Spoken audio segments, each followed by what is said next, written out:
बंदी छोड़ सतगुरु रामपाल जी परमेश्वर जी की जय हो।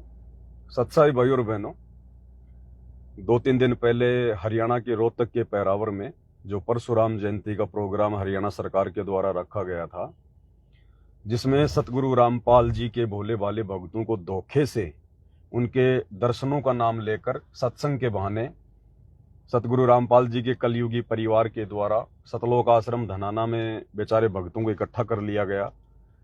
और सुबह हरियाणा सरकार के द्वारा जो 500 से 700 रोडवेज बसें भेजी गई थी, रैली में भीड़ के द्वारा जो है अपनी प्रशंसा के लिए, अपनी रैली को सफल बनाने के लिए बेचारे भोले भाले भक्तों को उन बसों में ठोक दिया गया और परशुराम जयंती वाली जगह पर पैरावर में छोड़ दिया गया। भाई और बहनों, ये घटना संत सतगुरु रामपाल जी के भक्तों को एक गहरी शिक्षा दे सकती है, अगर वे लेना चाहें तो।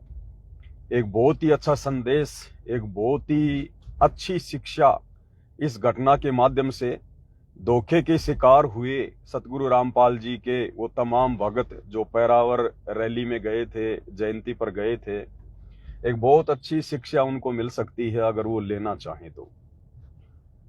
आज रात्रि 9 बजे, आज 5 जून 2025, आज रात्रि 9 बजे दास इसी Facebook page Pawan Das is live के ऊपर लाइव आएगा।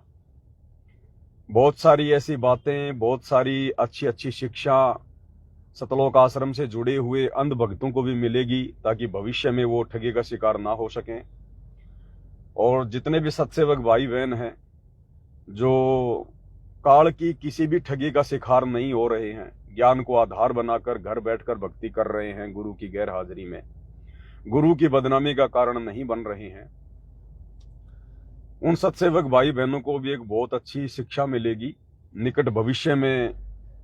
और किस प्रकार से हम अपनी मर्यादाओं को बचा सकते हैं, कितना सावधान हमें रहने की आवश्यकता है, कैसे कैसे, कहां कहां, किन किन घटनाओं के माध्यम से काल हमें ठगेगा, ये यहाँ हमारी रिहर्सल चल रही है। हमने शिक्षा लेनी है, इन घटनाओं पर चिंतन मनन करना पड़ेगा, क्योंकि हमारी जो फाइनल परीक्षा है, अंतिम परीक्षा है, वो त्रिकुटी पर होगी सतलोक के लिए, मोक्ष के लिए। अगर यहाँ हम सावधान नहीं हुए, यहाँ यदि हम काल की ठगी का शिकार होते जा रहे हैं, तो भला त्रिकुटी पर हम कैसे बचेंगे। तो भाई और बहनों, इन तमाम घटनाओं पर जिन जिन भगत भाई बहनों ने चिंतन किया है, मनन किया है, जो निष्कर्ष निकालेंगे इस परीक्षा के समय में, वे भाई बहन ही त्रिकुटी पर सफल हो पाएंगे। तो हजारों की संख्या में बेचारे भोले भाले भक्तों की धोखे से परशुराम की जयंती में भेजकर उनकी मर्यादा तोड़वाई गई है। इसी विषय पर हम आज रात्रि 9 बजे लाइव आएंगे। सभी भगत भाई बहन रात्रि में लाइव जरूर जुड़े। आप और हमारी तो ड्यूटी ही परमात्मा ने इसी बात की लगाई है कि हम स्वयं भी भक्ति मार्ग पर दृढ़ रहें और अपने अन्य भगत भाई बहनों को भी हम दृढ़ करें। ये सोशल मीडिया, ये प्रचार प्रसार के जो साधन है गुरुदेव ने मोबाइल, इंटरनेट, फेसबुक, यूट्यूब इसीलिए दिए, इसीलिए बनवाए परमात्मा ने। आज से पहले नहीं थे ये 40-50 साल पहले कुछ नहीं था। आज परमात्मा ने क्यों दी ये सब कुछ? गुरुदेव भगवान के धरती पर आने के बाद में विज्ञान शिखर पर चढ़ चुकी है। ये सब कुछ परमात्मा ने भक्ति में सहयोग के लिए, हमारी सुविधा के लिए, ताकि हमारे पास समय ज्यादा से ज्यादा भक्ति के लिए निकले। तो भाई और बहनों, हमने इन तमाम संसाधनों का भरपूर फायदा उठाना है। और आज रात्रि 9 बजे सभी भगत भाई बहन लाइव जुड़िए। ज्ञान आधार से बहुत सारे विषयों पर चर्चा होगी। हालांकि जब हम लाइव जुड़ेंगे वो तो उसी समय पता चलेगा परमात्मा क्या संदेशा दिलवाएंगे, क्या नहीं दिलवाएंगे, क्योंकि हम जो कुछ पहले सोचकर लाइव आते हैं अक्सर वो होता नहीं है। बाद में परमात्मा की मर्जी होती है, सब कुछ उनके हाथ में होता है, रिमोट उनके हाथ में होता है। जिस प्रकार से परमात्मा भगत को चलाते हैं, संदेशा दिलवाना चाहते हैं, उसी प्रकार से फिर दास काम करता है। तो रात्रि 9 बजे सभी भगत भाई बहन जुड़िए और इस छोटे से संदेश को ज्यादा से ज्यादा आश्रम से जुड़े हुए भाई बहनों के पास में जरूर भेजिएगा, क्योंकि सबसे ज्यादा काल की ठगी का शिकार आश्रमों से जुड़े हुए भाई बहन हो रहे हैं। बस ये छोटी सी सूचना थी जो भाई बहनों को देनी थी। तो रात्रि को सभी भाई बहन लाइव जुड़िएगा। बंदी छोड़ सतगुरु रामपाल जी परमेश्वर जी की जय हो। चलो एक छोटा सा शब्द गा लेते हैं परमात्मा का, तब तक दास का समय भी कट जाएगा। कहीं सेवा में जा रहे थे, भक्तों के पार्सल पैक हो रहे हैं, पुस्तकें कम पड़ गई थी, दास पुस्तकें लाने जा रहा है। छोटा सा शब्द गा लेते हैं मालिक का। बंदी छोड़ सतगुरु रामपाल जी भगवान की जय हो।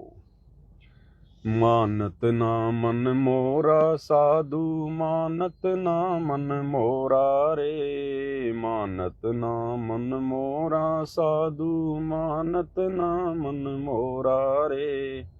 बार बार सतगुरु समझावे, जग में जीवन थोड़ा रे। बार बार सतगुरु समझावे, जग में जीवन थोड़ा रे। भाई मानत ना मन मोरा साधु, मानत ना मन मोरा रे। बार बार सतगुरु समझावे, जग में जीवन थोड़ा रे। बार बार सतगुरु समझावे, जग में जीवन। परमात्मा अपने ऊपर लेकर आप और हम नीचों को समझाना चाह रहे हैं कि ये मेरा मन है ना, ये बहुत हरामी है, ये मानता नहीं है, आत्मा की आवाज को दबा देता है, उल्टे कार्यों में ये आत्मा को धक्के खिलाता रहता है। लेकिन सतगुरु आकर हमें समझाते हैं, बताते हैं, बार बार सतगुरु समझावे, जग में जीवन थोड़ा रे, कि भाई तेरी छोटी सी उम्र है, लंबा चौड़ा सांग नहीं है, परमात्मा भजले, सदगर्म कर ले, गुरु के वचन में रह के, मर्यादा में रह के भक्ति को सफल कर ले, नहीं तो देख बहुत भयंकर दुर्गति होगी यहाँ तेरी, गधे कुत्ते सुअर बनोगे। आज 56 भोग खा रहे हो, कल को फिर लेटरिन खाओगे, कौवे बन के, कुत्ते बन के, कुर्डियों के ऊपर गंदगी खाओगे, गधे बन के, पशु बन के। तो परमात्मा कह रहे हैं कि सतगुरु की बातों पर विचार करना चाहिए, ध्यान देना चाहिए, ये समय बार बार नहीं मिलेगा। सतगुरु आज समझा रहा है, कल को सतगुरु नहीं समझाएगा, और ना हम समझने के लायक रहेंगे जब हम 84 लाख में चले जाएंगे। मानत ना मन मोरा साधु, मानत ना मन मोरा रे। बार बार सतगुरु समझावे, जग में जीवन थोड़ा रे। बार बार सतगुरु समझावे, जग में जीवन थोड़ा रे। अब 30 साल से सतगुरु रामपाल जी भगवान समझाए तो रहे हैं, दिन रात एक कर दी उन्होंने, कोई कसर नहीं छोड़ी। 2-2 बार की जेल, 21 महीने रोहतक की जेल में, आज 12 साल से हिसार की जेल में, और ना जाने कितने तोहमत अपने ऊपर लगाकर, गुंडा है, भुंडा है, सनातन का विरोधी है, ये है वो है, दुनिया भर के लोगों से तमाम प्रकार की उपाधियां ले लेकर आप और हम नीचों तक परमात्मा ये ज्ञान पहुंचा रहे हैं, संदेशे दे रहे हैं। हमारे आत्म कल्याण के लिए, हमारे हित के लिए, परमार्थ के लिए निस्वार्थ भाव से गुरुदेव संघर्ष कर रहे हैं। फिर भी ये मन हरामी मानता नहीं है, क्योंकि अभी ये काल के वश ज्यादा है। अगर ये मान जाता, अगर इसको सतगुरु की बातें समझ में आ जाती, तो ये रोहतक के पैरावर में परशुराम की जयंती मनाने नहीं जाता, ये वहां धक्के खाने नहीं जाता, हिसार जेल में बैठे अंतर्यामी गुरुदेव भगवान को दुखी करने नहीं जाता वहां पर ये। लेकिन अभी आश्रमों से जुड़े हुए भाई बहनों के ऊपर मन का प्रभाव ज्यादा है, आत्मा अभी कमजोर है, आत्मा की खुराक आत्मा को खिलाई नहीं जा रही, बेचारी बेहोश पड़ी है, बेहोश जैसे पहले थी। तो गुरुदेव आकर हमें समझा रहे हैं, बता रहे हैं हर प्रकार से। आगे क्या बताया गुरुदेव ने, भाई इस माया का गर्भ न करियो, के हाथी के घोड़ा रे। इस माया का गर्भ न करियो, के हाथी के घोड़ा रे। जोड़ जोड़ धन बहुत बटोरिया, लाखों और करोड़ा रे। जोड़ जोड़ धन बहुत बटोरिया, लाखों और करोड़ा रे। मानत ना मन मोरा साधु, मानत ना मन मोरा रे। बार बार सतगुरु समझावे, जग में जीवन थोड़ा रे। बार बार सतगुरु समझावे, जग में जीवन थोड़ा रे। गुरुदेव कह रहे हैं इस माया का गर्व न करियो, अहंकार मत करना, घमंड मत करना, दिखावा मत करना इस पैसे का, के हाथी के घोड़ा रे। जिस समय ये शब्द गाया गया था उस समय राजाओं के पास में हाथी और घोड़े हुआ करते थे, वो उनकी सवारियां, उनकी गाड़ियां हुआ करती थी। जैसे आजकल ट्रक हैं, बसें हैं, महंगी महंगी लग्जरी गाड़ियां हैं, लोग उनका दिखावा करते हैं। इसी प्रकार पहले के समय में राजा महाराजाओं की प्रसिद्धि उनके हाथी घोड़ों से मानी जाती थी। जिसके पास जितने ज्यादा हाथी घोड़े होते थे उतना ही वो वैभव संपन्न राजा माना जाता था। वो अपने धन का दिखावा करते थे और उसके अहंकार में फिर न जाने क्या क्या कुकर्म किया करते थे। तो इसी प्रकार परमात्मा कहते हैं जब माया तेरे पास में आएगी तो नालायक इसका दिखावा मत करना, इसका अहंकार मत करना, ये तेरी नहीं है, ये जगदीश की है, गंवार समझ।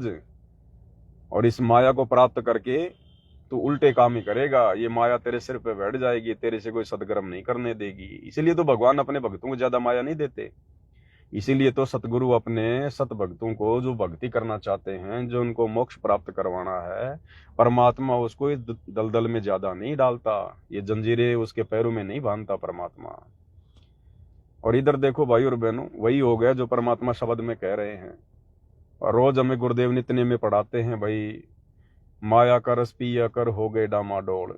तो ये सतलोक आश्रम से जुड़े हुए भाई बहन, इस माया का रस पीकर ये जो नाप शनाप पैसा इनकी झोली में आ रहा है, ज्योति का, पाठ का, दान का, ये नादान संगत गुरु के ज्ञान को आधार ना बनाकर जो इनको पात्रों को ज्योति पाठ और दान का पैसा दे के अपने कर्म फोड़ रही है, अब ये माया इन सब के लिए जंजीर बन गई, इनके पैरों की बेड़िया बन गई ये माया। इस माया ने सबको फांस लिया, आश्रम वालों को फांस लिया, क्योंकि सारे इन्होंने कुकर्म किए हैं, उल्टे कर्म किए इन्होंने इस माया को प्राप्त करके। धनाना गांव में स्टेडियम बना दिया, क्या मतलब था स्टेडियम बनाने का? अरे ये परमात्मा सतलोक से चलकर यहाँ पर गेम खिलाने आता है क्या? दुनिया का समय और समाज से बर्बाद करवाने के लिए आता है क्या? गुरुजी की मर्यादाओं के खिलाफ गुरु के परिवार ने वो स्टेडियम बना दिया धनाना में, करोड़ों रुपए का, बैडमिंटन का, गांव वालों के लिए, गांव वालों को खुश करने के लिए कि हमारे आश्रम में कोई आपत्ति ना आए, गांव वाले हमारे विरोध में खड़े ना हो जाएं। हमने गांव वालों को खुश कर दिया स्टेडियम बना के। दूसरी तरफ संगत के कर्म फोड़ दिए, क्योंकि स्टेडियम बना संगत के पैसों से, ज्योति पाठ और दान के पैसों से। और स्टेडियम बनाना, खेल खेलना, ये गुरुजी के नियम और मर्यादाओं के खिलाफ है। तो संगत ने गुरुजी की मर्यादाओं के खिलाफ कुकर्म करने के लिए अंधे होकर इनको पात्रों को ज्योति पाठ और दान का पैसा देकर अपने कर्म फोड़ लिए। तो ये माया फिर ऐसे कर्म फोड़ती है, ऐसे अभिमान हो जाता है जीव को इन पैसों का। अब गुरु का परिवार राजनीति करने लग गया, उल्टे कर्म कर रहा है, अपना झूठा भाईचारा निभाने के लिए, समाज में अपनी प्रसिद्धि के लिए, मान बढ़ाई में आकर इन्होंने वो जो गोहाना में जो जाट धर्मशाला बनी थी उसका 5वां फ्लोर बना दिया गया। बताओ, 1 करोड़ रुपए से ज्यादा पैसा वहां लगा दिया गया इन मूर्खों के द्वारा। हमारे क्या काम आई वो धर्मशाला? अब वहां जाट भाई अपना प्रोग्राम करेंगे, कोई जन्मदिन मनाएगा, कोई शराब पार्टी करेगा, कोई शादी करेगा। बताओ, ये सारे कुकर्म करेंगे, ये सारे पाखंड करेंगे जो गुरुदेव ने करने के लिए मना किए हैं, और भक्तों के सहयोग से होगा। तो दोषी कौन हुआ? भगत समाज हुआ। तो ये माया फिर ऐसे कर्म फोड़ती है। इसलिए गुरुदेव कहते हैं इस माया का गर्व न करियो के हाथी के घोड़ा रे। इस माया का गर्व न करियो के हाथी के घोड़ा रे। जोड़ जोड़ धन बहुत बटोल्या लाखों और करोड़ा रे। जोड़ जोड़ धन बहुत बटोल्या लाखों और करोड़ा रे। मानत ना मन मोरा साधु, मानत ना मन मोरा रे। बार बार सतगुरु समझावे, जग में जीवन थोड़ा रे। बार बार सतगुरु समझावे, जग में जीवन। भाई और बहनों, आप और हमारी बहुत अच्छी किस्मत है जो परमेश्वर ने हमें इतना धन नहीं दिया। हमें परमात्मा आवश्यकता से ज्यादा माया नहीं दे रहे हैं। ये आप और हमारे ऊपर सतगुरु रामपाल जी भगवान की एक विशेष मेहर है, विशेष दया है उनकी, विशेष। क्योंकि भाई और बहनों, परमात्मा का विधान क्या कहता है। एक समय परमात्मा सत्संग कर रहे थे और परमेश्वर ने कहा कि भाई दानी को नहीं देत हूं ना राखूं वर्ष करोड़, या माया है सोम की बंधी सोम गलडोर, कि जो मेरा भगत दान करेगा उसको मैं धन अधिक नहीं दूंगा। ये धन तो, ये माया तो उसके पैरों में बेड़िया बन के बैठ जाएंगी, उसको भक्ति नहीं करने देंगी।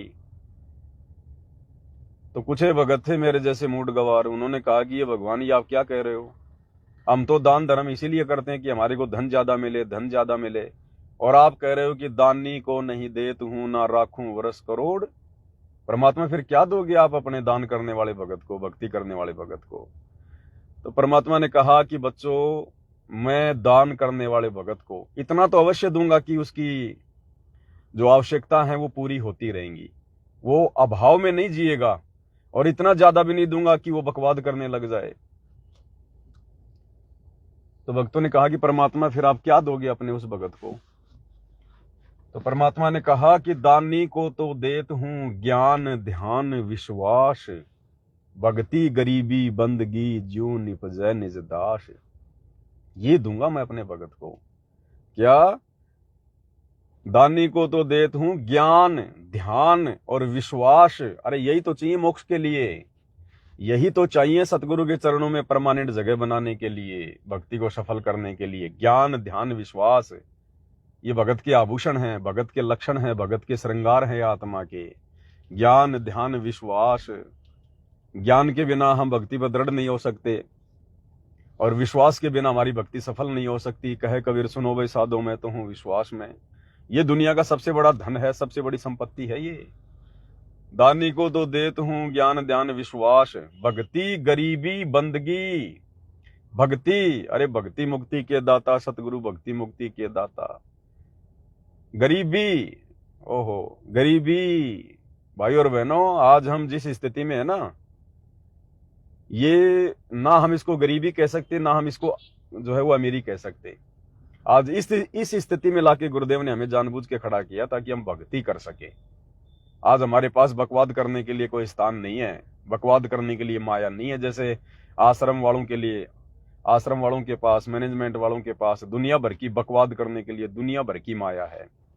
तो आप और हमारे पीछे गुरुदेव ने इस रोग को नहीं लगाया, इस आफत को हमसे दूर रखा परमात्मा ने, हमें उस गरीबी में रखा परमात्मा ने। हल्का फुल्का अभाव, थोड़ी बहुत चिंता किसी न किसी बात को लेकर हमेशा बनी रहे। बड़ी चिंता नहीं, बड़ी चिंता में तो भक्ति नहीं हो पाएगी। मीठी मीठी चिंता, मीठी मीठी चिंता, जो चिंता हमें विशेष नुकसान भी ना करे, और उस चिंता में हमें पल पल अपना गुरु याद आए, अपना भगवान याद आए। ये परमात्मा दया करना, हे मालिक आपका दास तो कुछ नहीं है मालिक, हे मालिक दास भिखारी है, कंगाल है परमात्मा, ये बंदी छोड़, आप ही दया करना परमात्मा, मेरे बस की बात नहीं है। तो उसमें परमात्मा भी याद आएगा, भक्ति भी बनेगी, चिंतन भी होगा। तो परमेश्वर जानबूझकर हमें इस स्थिति में रखे हुए आज भक्ति करवाने के लिए।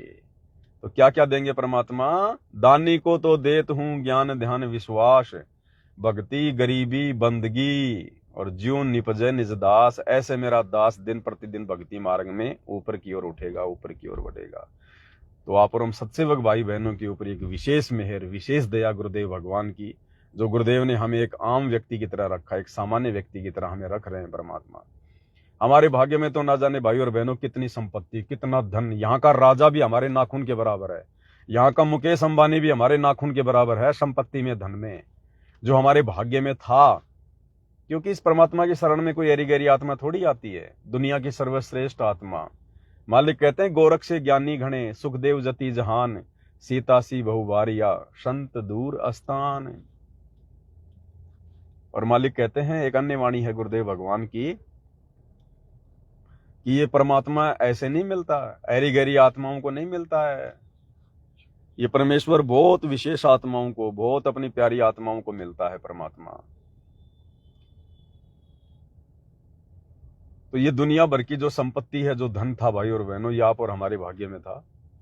लेकिन परमात्मा ने हमसे भक्ति करवाने के लिए, हमें काल के कष्टों से छुड़वाने के लिए, हमें मोक्ष दिलवाने के लिए, परमेश्वर ने हमारे उस संस्कार को काट दिया, रोक दिया परमात्मा ने, कि अभी नहीं दूंगा। दूंगा अवश्य, देगा परमात्मा, ऐसी बात नहीं देगा नहीं, परमात्मा देंगे, लेकिन कुछ समय के लिए परमात्मा ने उसको रोक दिया, उस रोग को आने से रोक दिया परमात्मा ने कि पहले मैं अपने बच्चों को ज्ञान से परिपूर्ण करूंगा, पहले इनकी आत्मा में ठोक ठोक के सत्संग रूपी इनको खीर खिलाऊंगा इनको। जब ये इस माया के, इस धन के गुण और अवगुणों से परिचित हो जाएंगे कि ये माया हमें कहाँ नुकसान पहुंचाएगी, कहाँ हमारे को लाभ दे सकती है, उसके बाद परमात्मा हमें भक्ति मार्ग में ज्ञान से शाना बनाकर, समझदार बनाकर, उसके बाद देखना फिर परमात्मा धन की बरसात करेगा, जैसे नरसिंह भगत के वहां कर दी थी बात में। ऐसे छोटा सा धंधा शुरू करेंगे और पता नहीं कहां से आ गिरेगा, गले में पैसे बढ़ जाएंगे, गले में रखे रखे पैसे बढ़ जाएंगे, पता भी नहीं चलेगा हमारे को। इतना देगा परमात्मा, लेकिन उससे फिर हम बकवाद नहीं करेंगे, कुछ भी हमारा ज्ञान हो जाएगा ना। डर लगेगा कि अगर 1 रुपए की अगर हेरा फेरी हो गई, 1 रुपया भी यदि गलत कार्य में लग गया तो परमात्मा नाराज हो जाएगा, और ये माया उसी ने दी है, पल भर में छीन लेगा वो।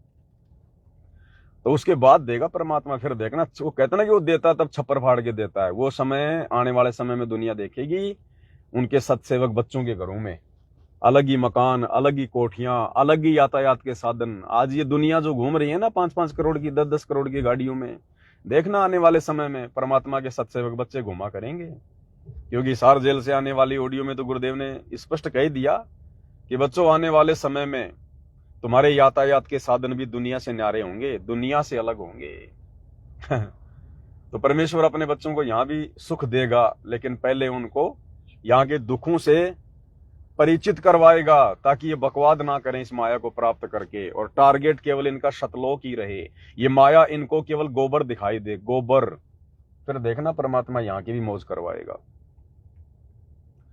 तो भाई और बहनों, अगली फिर चौपाई में परमात्मा क्या कह रहे हैं भाई, इस काया का गर्भ न करियो के काला के गोरा रे, इस काया का गर्भ न करियो के काला के गोरा रे, बिना भजन कुछ काम न आवे, चाहे इत्र छिड़को चारों ओरा रे, बिना भजन कुछ काम न आवे, चाहे इत्र छिड़को चारों ओरा रे, मानत ना मन मोरा साधु, मानत ना मन मोरा रे, बार बार सतगुरु समझावे, जग में जीवन थोड़ा रे। आगे परमात्मा कह रहे हैं कि बच्चों, धन के बाद फिर सबसे ज्यादा अहंकार जो जीव करता है ना, वो इस शरीर का करता है। कोई थोड़ा बहुत हट्टा कट्टा है, हष्ट पुष्ट है, 4 दिन जिम में जाके आ जाता है, फूला फूला फिरता है, कोई सुंदर है, कोई लंबा चौड़ा है, किसी का शरीर गोरा है, वो अभिमान करता है इस काया का, क्षणभंगुर शरीर का, मिट्टी का, बिना ज्ञान के। वो भी एक अहंकार है, एक अभिमान है, एक काल का जाल है, माया का दाव है। तो भाई और बहनों, ये भी आप और हमारी बहुत बड़ी किस्मत, जो गुरुदेव भगवान ने हमें ऐसा रूप रंग नहीं दिया, हमें ऐसा शरीर नहीं दिया जिसको पाकर हम अभिमानी हो जाते, दिन में 10 बार शीशे में मुंह देखते। ये भी परमेश्वर की बहुत बड़ी मेहर, बहुत बड़ी दया। ये माया ऐसे में ठगती है, छलती है। तो परमेश्वर ने उन तमाम बाधाओं को आप और हमारे से दूर कर दिया, हमें एक सामान्य व्यक्ति का जीवन देकर। हमें परमेश्वर ने सामान्य व्यक्ति बनाया, जिस प्रकार का एक सामान्य व्यक्ति होता है, जो ना अहंकार कर सके, ना घमंड कर सके, ना हम बूढ़े और ना हम सुंदर। और वैसे भी भक्ति मार्ग में भाई और बहनों, कोई बूढ़ा कोई सुंदर नहीं होता है, कोई रूप या कुरूप नहीं होता है भक्ति मार्ग में, क्योंकि परमात्मा अपनी आत्मा देखता है, भक्ति के धन को देखता है। परमात्मा शरीर नहीं देखता है, शरीर तो जीव को उसके पिछले भक्ति संस्कारों से मिलता है। अब जैसे भाई और बहनों, अब हमें ये रूप रंग दिखाई नहीं दे रहा। अब आज हम जितने भी सत्सेवक भाई बहन हैं, हम किसी के रूप रंग को देखकर, किसी की गोरी चमड़ी को देखकर, सुंदरता को देखकर हम प्रभावित नहीं होते हैं। अब देखो कैसे नहीं होते। अब देखिएगा, अभी पवन दास आपका भाई है, अब ये दास लाइव आता है, लाइव आकर क्या करता हूं मैं, को रागनी तो गाता नहीं, अपने बंदी छोड़ की महिमा करता हूं, भगत भाई बहनों को ज्ञान आधार से अच्छी अच्छी बातें बताता हूं, हमारा विश्वास भक्ति मार्ग पर दृढ़ होता है। अब ये पवन दास ना तो सुंदर है, ना ये पवन दास कोई 6 या 6.5 फुट का है, ना ये पवन दास कोई पहलवान है, बिल्कुल एक सामान्य व्यक्ति की तरह। और फिर भी आप भाई बहनों को कितने जो मतलब अच्छा लगता है ये दास। हम सभी एक दूसरे को अच्छे लगते हैं, मालिक की दया से हम परमात्मा के बच्चे हैं, भाई बहन आपस में। फिर भी हम कितने अच्छे लगते हैं एक दूसरे को, ऐसा लगता है जैसे यही हमारे असली भाई बहन है। हमारे जो रियल भाई बहन है, जिनको रियल कहते हैं, जो एक ही माँ के गर्भ से जिनका जन्म होता है, आज उनसे भी ज्यादा प्यारे, उनसे भी ज्यादा प्रिय हमें अपने भगत भाई बहन लगते हैं। कौन भगत भाई बहन? जिनकी आपस में मर्यादाएं मेल खाती हैं, जिनके विचार मेल खाते हैं।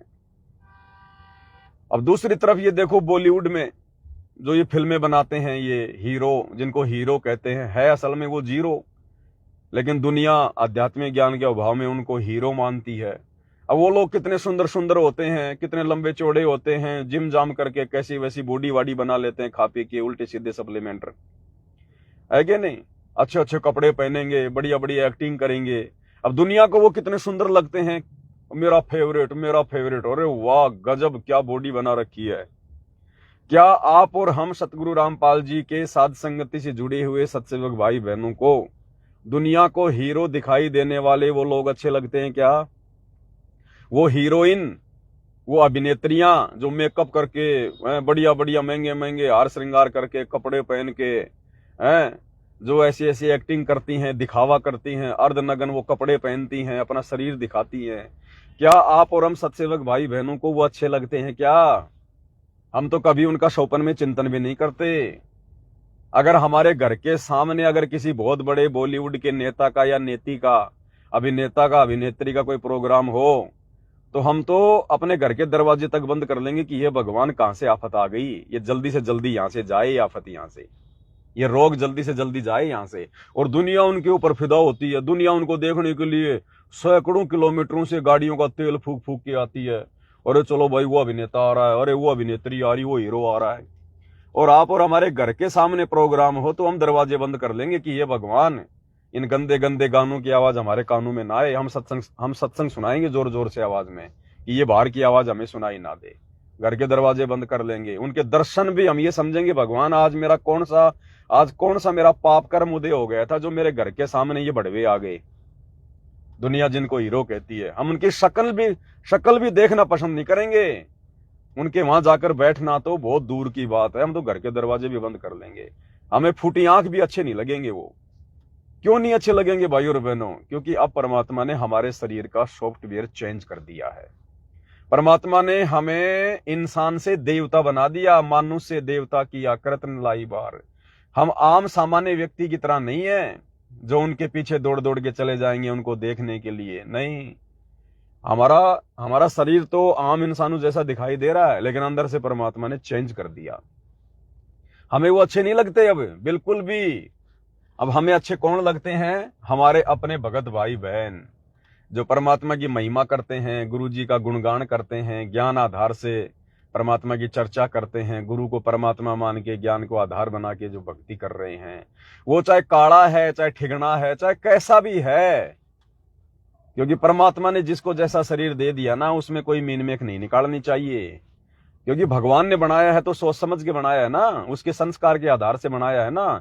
तो भगवान ने अगर कोई चीज बना दी तो वो परफेक्ट ही बनाई है। वो चाहे लूला है, चाहे लंगड़ा है, चाहे काना है, चाहे गोरा है, चाहे कैसा भी है। तो भगवान के द्वारा बनाई गई मूर्ति में यदि कोई मीन मेख निकलता है, कोई नफरत करता है, तो फिर परमात्मा उससे नाराज होता है। और ऊपर से गुरुदेव ने हमें तत्व ज्ञान दे दिया। इसलिए अब हमें वो सुंदर सुंदर दिखाई देने वाले वो लोग हमें अच्छे नहीं लगते, क्योंकि उनके पास भक्ति नहीं है, उनके हृदय में भगवान नहीं है। हमें पता है कि अगले जन्म में गधे बनेंगे, कुत्ते बनेंगे। आज ये सुंदर सुंदर चेहरे लेके घूम रहे हैं ना, खुद भी भ्रमित है, दुनिया को भी भ्रम जाल में डाल रहे हैं काल प्रेरणा से। आज ये सुंदर सुंदर दिखाई देने वाले कल को गधे का मुंह प्राप्त करेंगे, सूअर का मुंह प्राप्त करेंगे। तब कहां जाएगी इनकी सुंदरता, तब कहां जाएगी इनकी वो एक्टिंग। इसलिए अब हमें ज्ञान आधार से पता चल गया कि सुंदर कौन है। सुंदर वो है जिसके हृदय में सतगुरु रामपाल जी भगवान विराजमान है। सुंदर वो है जो अपने गुरु को भगवान मान के निरअभिमानी होके जो भक्ति कर रहा है। सुंदर वो है जो अपने गुरु की महिमा करता है। वो चाहे कैसा भी है, चाहे उसकी एक आंख फूटी है, चाहे दोनों आंखें फूटी है, चाहे वो लंगड़ा है, गूंगा है, बहरा है, कैसा भी है, वो है सुंदर असल में। क्योंकि जो सुंदर हैं वो तो अगले जन्म में जानवर बनेंगे, गधे बनेंगे, बूढ़े बूढ़े शरीर प्राप्त करेंगे। और आज जो दुनिया को जो बूढ़े दिखाई दे रहे हैं, वो आज इस शरीर से भक्ति करके अगले जन्मों में सतलोक में सुंदर शरीर प्राप्त करेंगे, नूरी शरीर प्राप्त करेंगे, जो यहाँ के देवी देवताओं का भी नहीं है।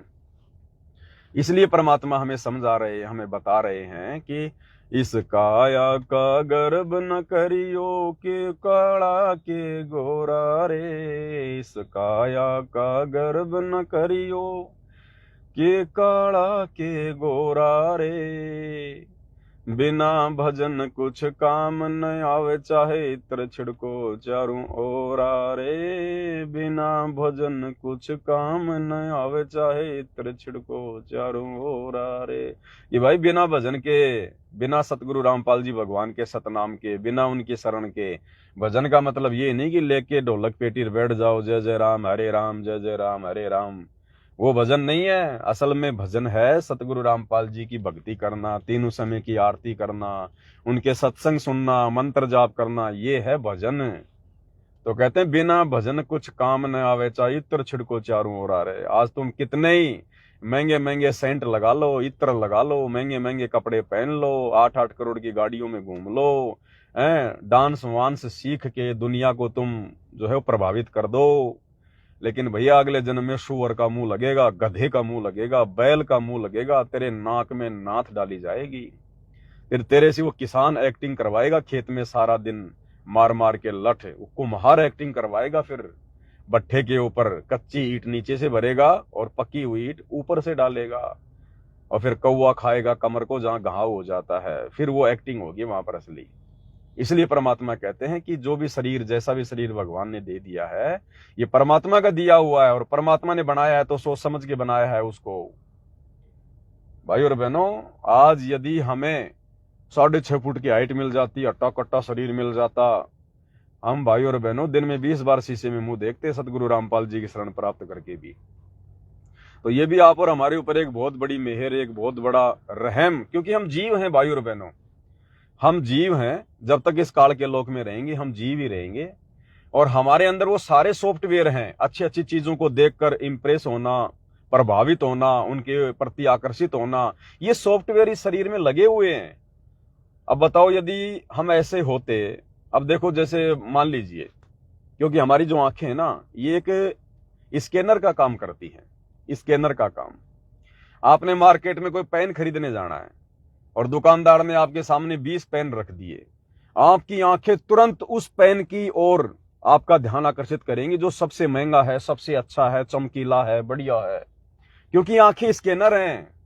आप मार्केट में जा रहे हो, आपको 20 प्रकार की गाड़ियां आती जाती दिखा रही हैं, और उनमें कोई अच्छी गाड़ी आ गई 20-30 करोड़ की, 2-4 करोड़ की कोई बढ़िया गाड़ी आ गई चमचमाती हुई, ये आंखें तुरंत उन छोटी मोटी गाड़ियों को छोड़ के उस गाड़ी के ऊपर टिक जाएंगी, क्योंकि ये आंखें स्कैनर हैं, स्कैनर।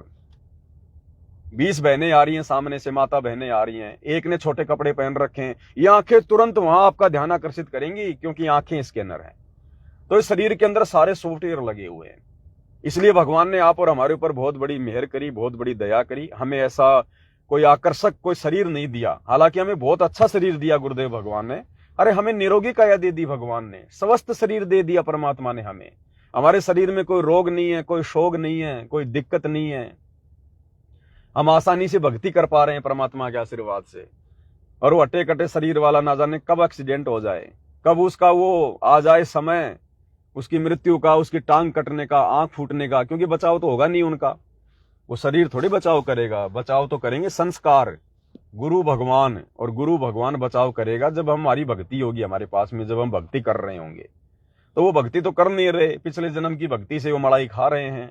तो कब उनका वो कुसंस्कार आ जाए, एक्सीडेंट होने का, पैर कटने का, आंख फूटने का, जलने का, तो उस समय बताओ फिर 2 मिनट में उनका वो शरीर, जिस शरीर को लेकर वो अपने आप में फन्ने खा बन रहे थे, दुनिया को दिखाया करते थे, अब उनका यदि वो चेहरा थोड़ा सा अगर वो जल जाए ना, वो दुनिया के सामने नहीं आएगा शर्म के मारे कि दुनिया क्या देखेगी मेरे इस जले हुए चेहरे को। अगर उसका एक हाथ अगर वो कट जाए ना, आधी बाजू की शर्ट पहनना उसको अच्छा नहीं लगेगा, फिर वो बॉडी दिखाने का शौक उसका समाप्त हो जाएगा। फिर बस इतनी सी है उनकी प्रभुता, उनकी सुंदरता। तो ये भी गुरुदेव भगवान ने आप और हमारे पर विशेष मेहर बख्शी परमात्मा ने हमसे भक्ति करवाने के लिए, ताकि हमारे मन में हमारे रंग को लेकर, हमारी हाइट को लेकर, हमारे हट्टे कट्टे शरीर को लेकर हमारे अंदर कोई अहंकार व्याप्त ना हो, और ना ही हमारे को देखकर दूसरा व्यक्ति निराशा महसूस करे। क्योंकि भाई और बहनों, काल का लोक है।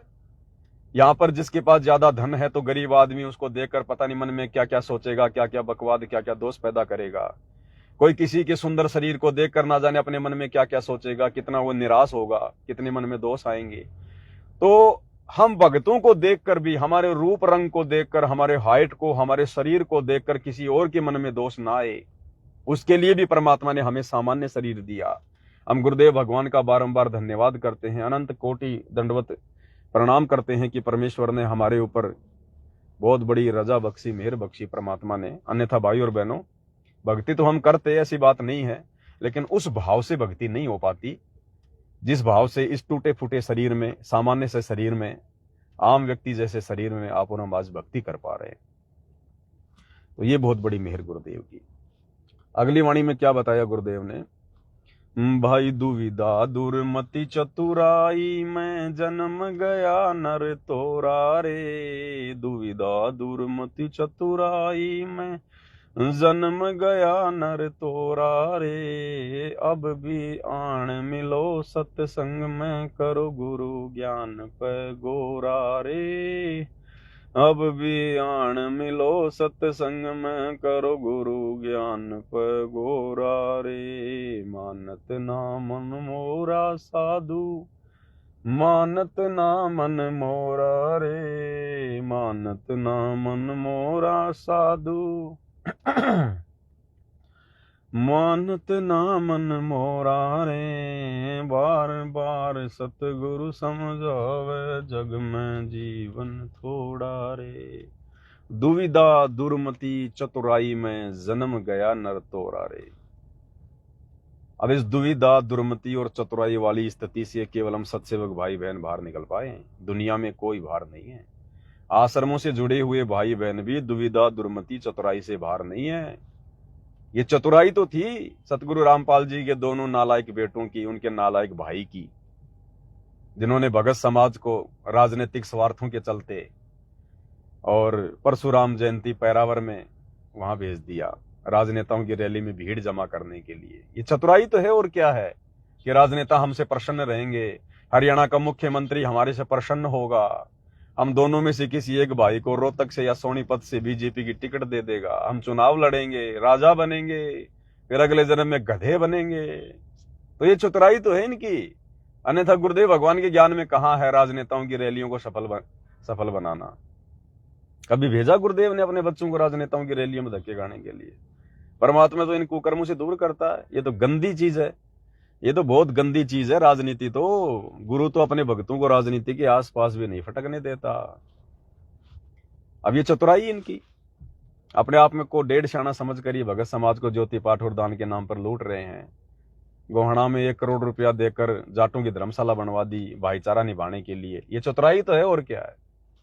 और संगत पड़ी है दुविधा में, दुविधा दुर्मति चतुराई में जन्म गया नर तोरा रे। संगत बेचारी दुविधा में है, क्या करें क्या ना करें। ये पवनदास सही कह रहा है, ये आश्रम वाले सही कर रहे हैं, क्या करें। आश्रम में जाके ठोक दिया भक्तों को रात को।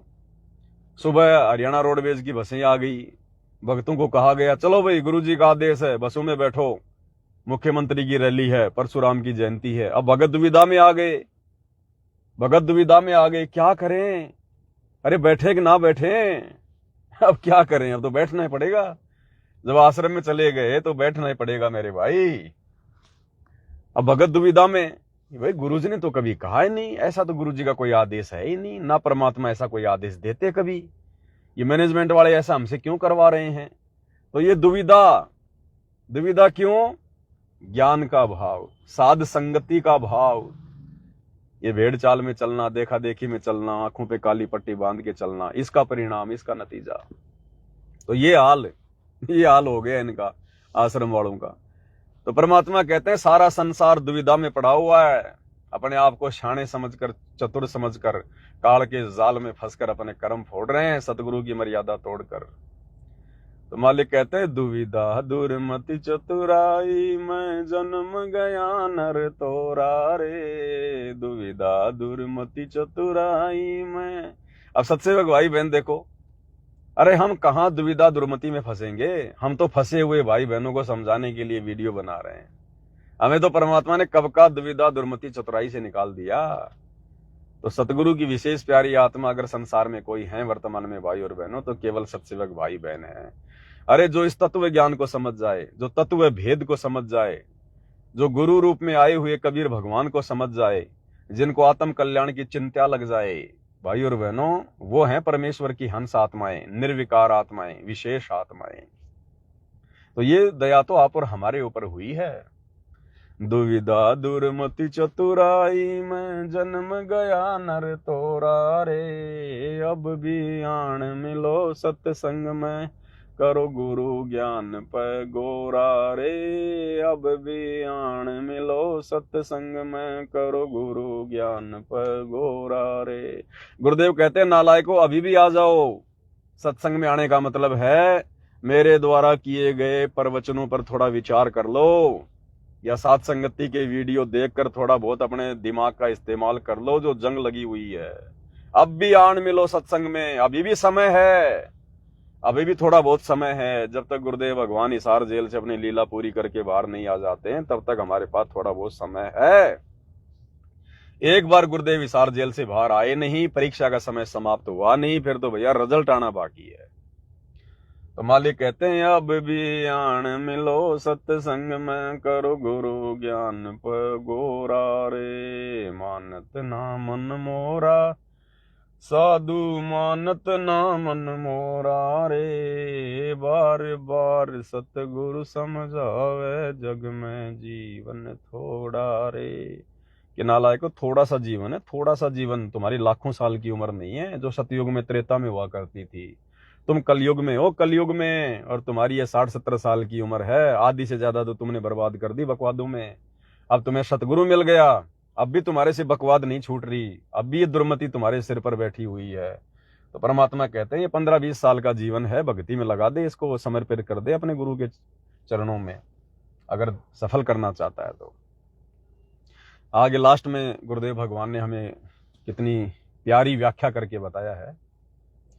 भाई शरण पड़े को गुरु संभाले, जाने बालक भोला रे, शरण पड़े को गुरु संभाले, जानिक बालक भोला रे, कह कबीर चरण चित राखो, जो सुई में डोरा रे, कह कबीर चरण चित राखो, जो सुई में डोरा रे। मानत ना मन मोरा साधु मानत ना मन मोरा रे, मानत ना मन मोरा साधु मानत ना मन मोरा रे, बार बार सतगुरु समझावे जग में जीवन थोड़ा रे, बार बार सतगुरु समझावे जग में जीवन थोड़ा रे। क्या कह रहे हैं गुरुदेव भगवान सतगुरु रामपाल जी परमात्मा, आत्मा के असली साथी। शरण पड़े को गुरु संभाले, जान के बालक भोला रे।